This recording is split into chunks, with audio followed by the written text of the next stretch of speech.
વડોદરા મહાનગરપાલિકાના વહીવટદાર તરીકે શાલિની અગ્રવાલે પદભાર ગ્રહણ કર્યો। વડોદરા મહાનગરપાલિકાના વહીવટદાર તરીકે શાલિની અગ્રવાલનો કાર્યભાર સંભાળતા સત્તાવાર આગમન, વિકાસના લક્ષ્યાંકો અને વહીવટી પારદર્શિતા સાથે મહાનગરપાલિકાના નવા અધ્યાયનો પ્રારંભ થયો છે।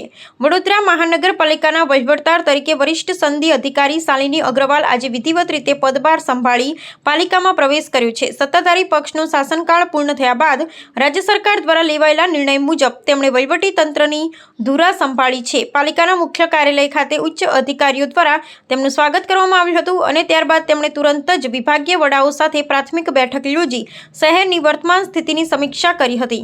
આ વહીવટી ફેરફાર બાદ શાલિની અગ્રવાલે શહેરના પડતર પ્રશ્નો અને ખાસ કરી ચોમાસા પૂર્વેની તૈયારીઓ અંગે ઊંડાણપૂર્વક ચર્ચા કરી હતી। તેમણે સ્પષ્ટ સંકેત આપ્યા છે કે વહીવટમાં ગતિશીલતા અને શિસ્ત સરકારની પ્રાથમિકતા રહેશે।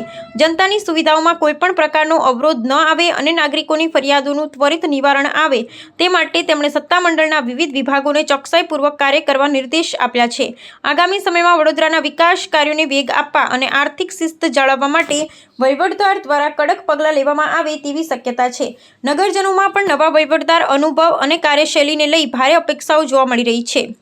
ખાસ કરીને સ્વચ્છતા અભિયાન અને માળખાગત સુવિધાઓના ક્ષેત્રમાં નવીનતમ પરિવર્તનો લાવવા માટે વહીવટદાર દ્વારા લાંબા ગાળાનું આયોજન હાથ ધરવામાં આવશે તેવું સૂત્રો દ્વારા જણાવાયું છે।